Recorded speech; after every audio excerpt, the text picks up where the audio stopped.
Hello and welcome back to the channel. If you're new here, this is the Black Eye Podcast, and I am your host, Michelle.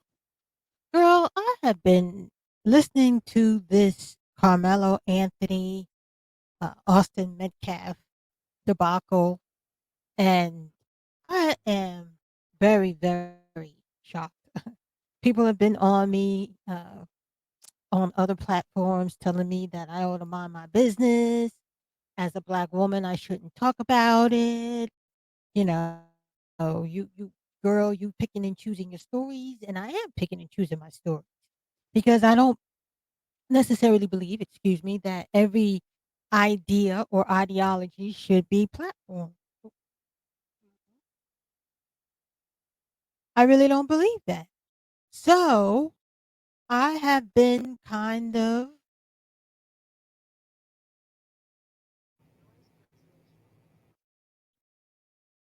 okay. I'm sorry, and my sound is looking kind of weird. But anyways, I was just a little bit confused as to why Kamala Anthony's "Don't Put Your Hands on Me and Find Out" seems to be an invitation for unaliving.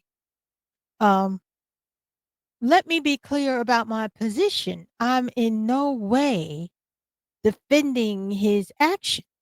I don't believe that he did the right thing. But also, Austin Metcalf made a terrible, terrible decision. And the terrible decision was that he decided, even though he was warned, put your hands on me and find out, number one. And number two, he didn't see somebody's hands. Somebody's hands disappeared. Now, I don't know. I've come from a TV watching, generation. And in that TV watching situation, when somebody's hand disappears while they're warning you, that's a red blinking light or a yellow blinking light. Maybe you ought not to be talking anymore. Maybe you ought not to be saying anything anymore. Maybe the best course of action is to back the F up. I don't understand why both of these immature boys can't be called out for being wrong. It's all wrong. There are no winners here. This is all a bad situation. And yet we behave as though Carmelo Anthony is the sole evil in the entire situation. There's a such thing in life as a cause and effect. And the cause was, okay, wherever you want to say the cause was, let's just say the cause was Carmelo Anthony, and Carmelo Anthony walked in and sat under a tent he wasn't supposed to be under, and that was the cause. And Austin Metcalf goes in and says, dude, you're at the wrong tent. And Carmelo Anthony says, leave me alone, dude. I just want to sit here for a minute. You know, Carmelo Anthony didn't come into the tent waving a knife, threatening anybody. He sat down. And then, he didn't want to leave. He didn't want to get up. And there's an argument. And then this is my purview. Please feel free to correct it. And then Metaf finds it necessary to pick up this dude or touch this dude after the dude says, look, leave me alone. Touch me and find out. Reaches in his bag. Like I said, I'm from the TV generation, so when I see something like that, I got to back up because I don't see no hands. And a hand is reaching in a pocket or a bag.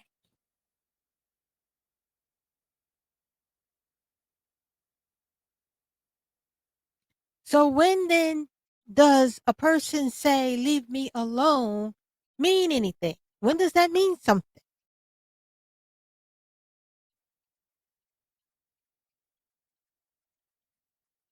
If it was that bad, why couldn't he get somebody who had authority? Now you have me at hello when you have somebody who has authority to say, listen, you can't be here. This is not your tent. But Austin Metcalf didn't have any authority. He wasn't an official. He was another kid. They both 17 years old. When does another kid listen to a kid of the same age? When does a kid have authority over a kid? I have 2 children. They don't listen to each other. If my daughter says to my son, don't do that. The first thing my son will say is, you ain't mom. Who are you? You ain't mom. And rightfully so. Because that kid is another kid. They don't have authority over you. And I hear a lot of the conservatives talking about you have to obey authority. Austin Metcalf was not an authority. He was a student under a tent he didn't own. Let me be clear again for the people in the back. I am not saying that Carmelo Anthony does not deserve to serve time. He deserves his time in court. But why can't the real truth come out? 2 boys, teenage boys. I don't know what happened there. It was working fine. But anyways, why can't we acknowledge that 2 boys, 2 teenage boys locked in a pissing contest, for lack of a better term, are suddenly, or, they refuse to back down? Or we could take another approach and say this is a failure of the male, of the fathers. This is a failure of the fathers. This is a failure of the fathers. One thing that's praised about Austin Metcalf is that, he was one who stepped up. He stepped up. Yes, he did. He stepped up. How about teaching him how to just step back? Because part of leadership is knowing when to back away, when to de-escalate, when to see that there is something wrong, acknowledge something is wrong, and go step and get somebody else who's better able to handle the situation. Weighing the pros and the cons, the hierarchy of things that need to be solved and the ones that don't. Did he really need to throw Carmelo Anthony out of the tent? I mean, seriously. What was he defending? And let me be clear again. I'm not defending Carmelo Anthony, but I am looking at the totality of the situation. And there is a totality of the situation. And I can't imagine the grief that that family feels knowing that their son is lost due to senselessness. However they interpret that senselessness. It's a senseless death.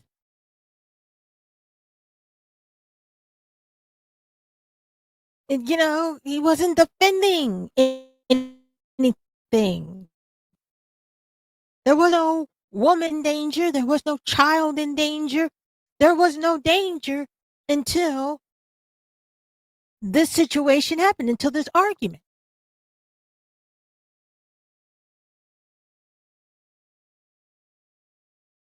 This is unfortunate.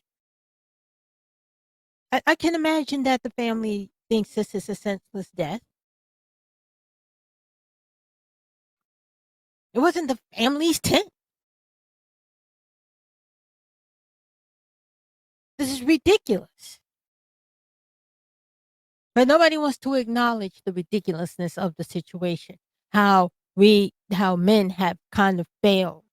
Fathers have failed. This brings me into the subject of because I actually wanted to talk about adolescence and how everybody's freaking out because adolescence it was a feminist point of view on these things that happened with these young boys. Look, I've been talking about this for years, about how red pill manosphere have poisoned young minds. Y'all don't walk down these streets and listen to these boys talk. You don't. You would be shocked. You should be shocked. And if anything I got from that show and ties into this Carmelo Anthony Austin Metcalf situation is that it is the father's responsibilities to be present for the sons. It is the father's responsibility to be the voices to their sons. You left in each case, in the case with the police, and we'll talk about it. But I'm just going over it. If you haven't watched it, go watch it. It's a good show. But anyway, it's about a young man who was a misogynist who unalived a young girl because he felt rejected by her. And in the show, they mention, the manosphere, Red Pill, Andrew Tate, all those people who contribute to the poisoning of this young boy's mind. He has this rage, his uncontrollable rage, how it affects him, how it affected him, how it poisoned him, how it poisoned his family, how it poisons society. The red pill is poison. I've been talking about this for years. And I said that somebody needs to do something about it because this is the ilk of society. And anybody who sits here and praises Andrew Tate as the masculine, blah, blah, blah, blah, blah, you are part of the problem. And everybody wants to say, well, the show is feminist. No, the show, actually, if you were paying attention to the show, was really showing how the fathers had one father corrected his behavior and started spending time with his son, and how the other father was in lack because everybody thinks that provision or being a provider means that you aren't present for your family. And how the family, the husband and the wife, talked about how they just left him alone, left their son alone in his room with the computer. Nobody knew what was going on with their kid.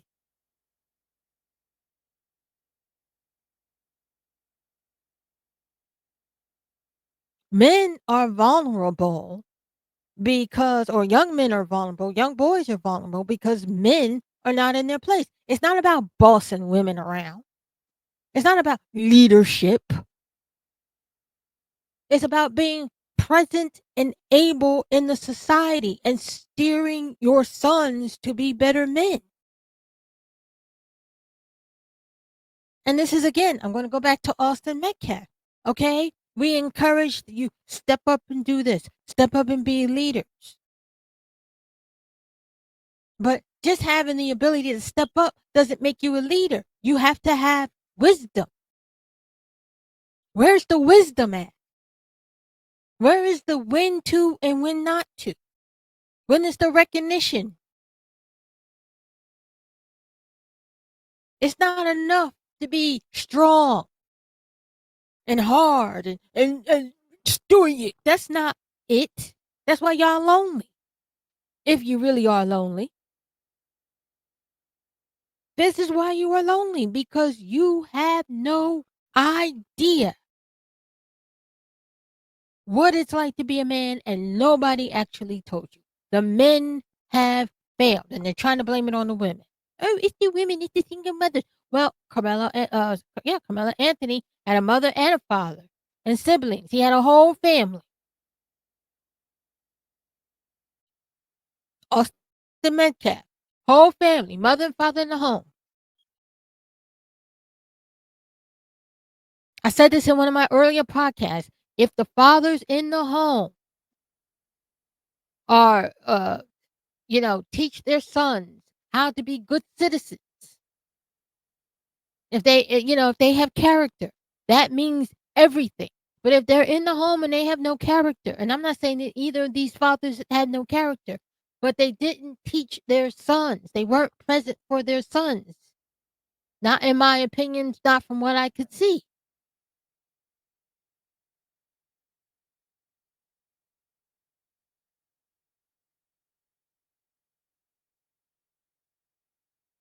You can't blame mothers.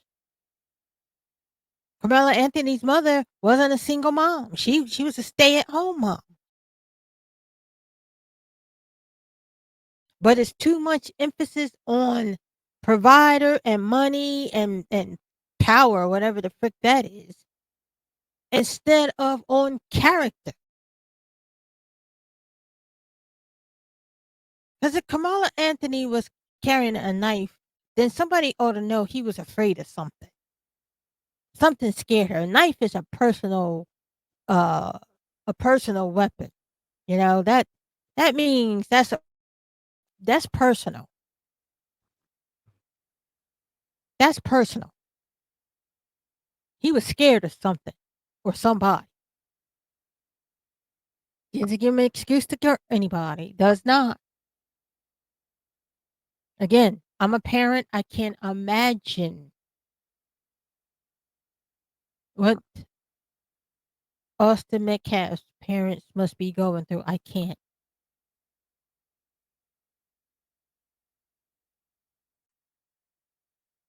But there are two wrongs in the situation doesn't make it right.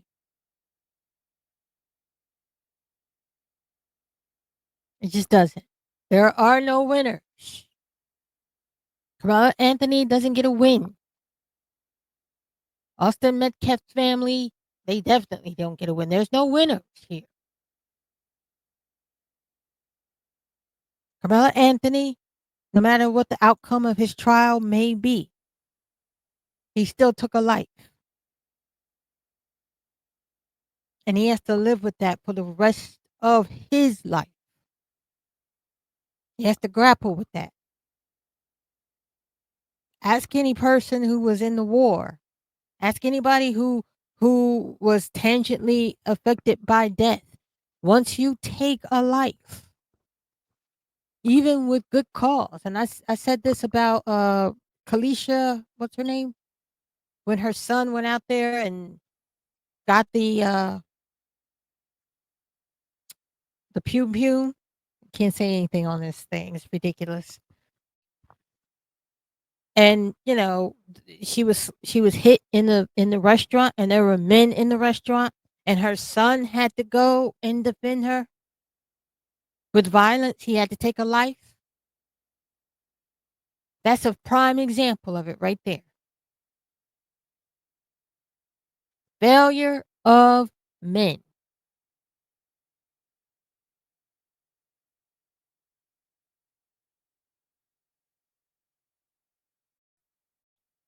And you say, well, look, y'all the ones up here talking about how men can't be, a woman can't raise a man.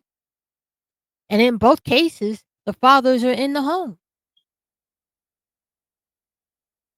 So who who would be responsible for the forming of the minds of the son? Where would they get manhood? Where would they get any concept of manhood except for their fathers?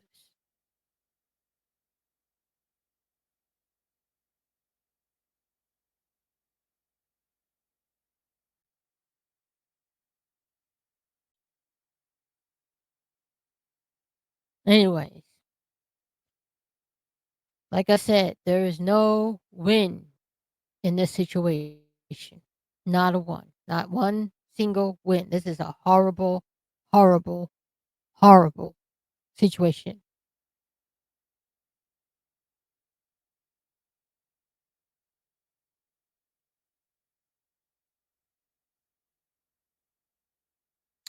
So we're going to move on to the next subject. And the next subject has to do with politics. Because I'm going to talk about politics. I don't know if I'm going to keep this politics in there, but I may talk about politics. I was laughing. One day I thought of something and I was like, the Democrats were destined to lose. Are you going to say to me, no, no, no, no, no, no. The Democrats were destined to lose. Earlier, no, it was last year. Last year, I made a video about President Barack Obama. And I said that we would never have to have these conversations about women's reproductive rights if Barack Obama had stepped up and done what he was supposed to do in the first place. They said to him, they said, President Obama, now is the time for you to solidify women's reproductive rights. You know what he said? It's not a priority. You know why he thought that? Because of James Carville. You ever wonder why James Carville is out here all the time talking about shit that, and nobody cares? Because he wrote a book, 40 more years, how Republicans have to get used to Democrat rule.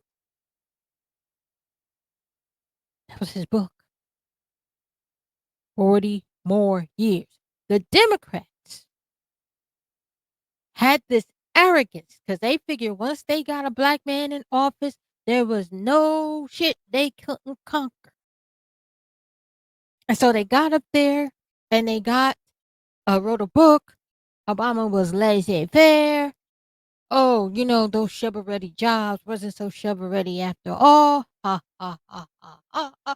If you like your insurance company, you can keep your insurance company. They really thought they could do whatever the frick they wanted to the American people. Lied to us, double cross us, trick us, chicanery, flim flam. They really thought they could do all those things to the American people. Tell us that we are looking at our lying eyes are not lying. The final straw, though, was with Joe Biden. That was the final straw. I was wondering when things were going to come to a head because Joe Biden had lost his mind during the campaign. They allowed him to, and I say they, the media allowed him to say some weird ass stuff about children rubbing up on his legs and the hair standing up. I mean, if anybody else had said anything like that, they would have been, and rightfully so, drummed out of human society. But they didn't. Nobody said anything. The mainstream media said nothing. Nothing. Not one, zero, solitary thing.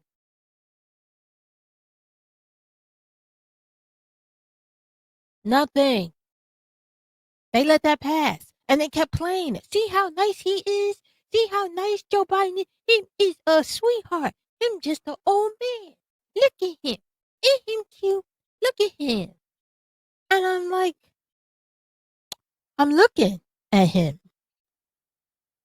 Y'all are keeping him in the basement. The basement. And he comes out to say, what does he say? What is it that he said? Poor children are just as good as anybody else? As just as good as white children? Or something like that? And if you don't vote for me, you ain't. I mean, he comes out here saying some totally racist shit. And all the black people just sit there. They side eye him, but they sit there.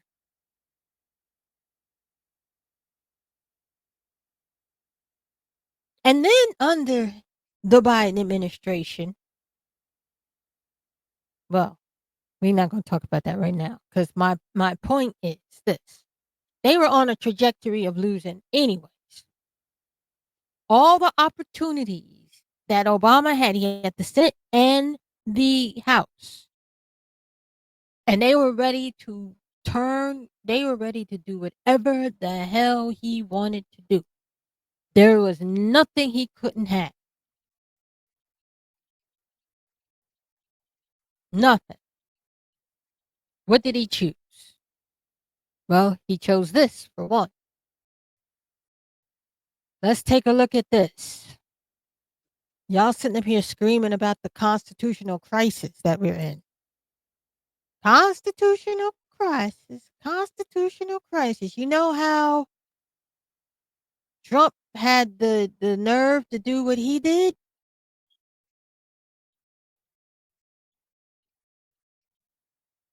Because Obama did what he did. Take a look at this from the ACLU back on December 31st, 2011. 2011.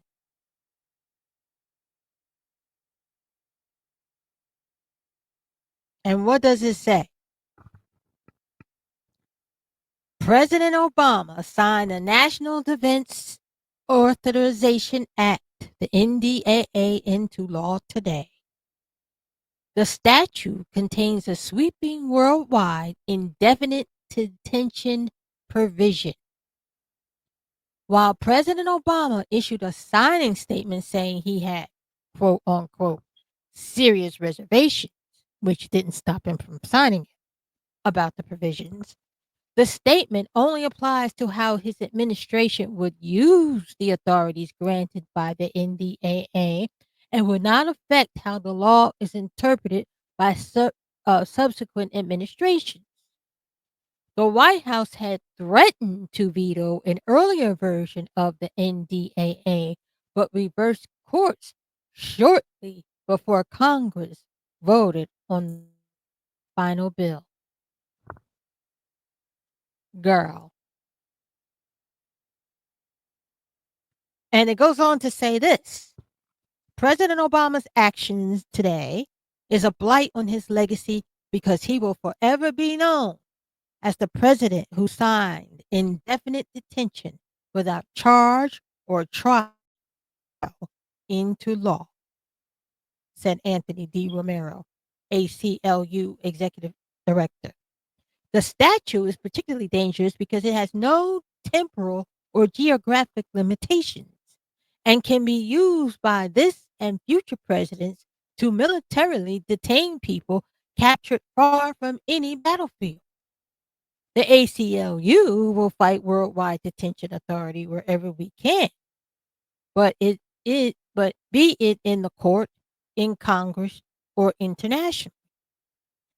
Under the Bush administration, and I'm going to talk about Bush, they had a similar thing, and Obama was expected to abolish those what they call anti-constitutional laws. He was expected to abolish it, but he didn't. So the ACLU went on to say, we are incredibly disappointed that President Obama signed this new law, even though his administration had already claimed overly broad detention authority in court. Any hope that the Obama administration will roll back the constitutional excesses of George Bush in the war on terror was extinguished today. Thankfully, we have three branches of government. Ha ha ha ha. And the final word belongs to the Supreme Court. But anyway, my point is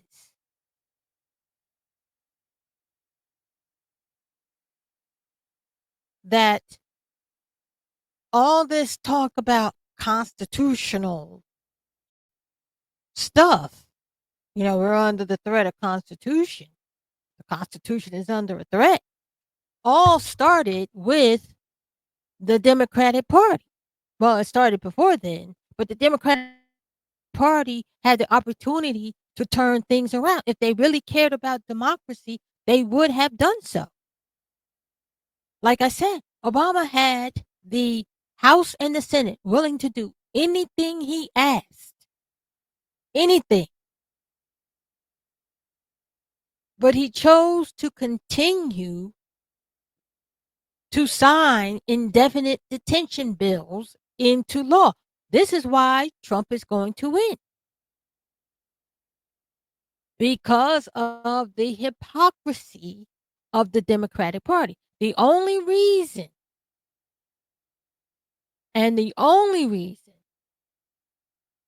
why they're talking about democracy and they're trying to fight this for this criminal whatever is because President Donald Trump is doing it. That's why. It's because Donald Trump is executing the law according to Barack Obama. Let me be clear about one thing, though. When George Bush had implemented the NDAA during the war on terror, it wasn't a law. It wasn't a law. It was simply a measure, a tool to be used. It wasn't signed into law. Obama signed it into law.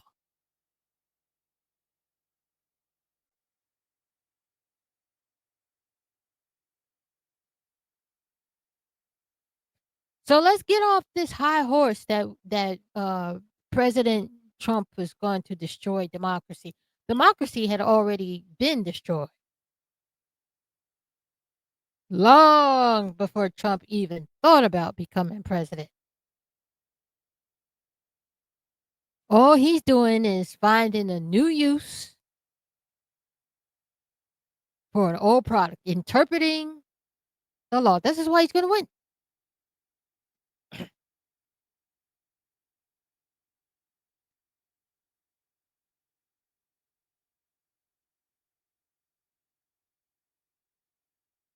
Interesting. Very, very interesting.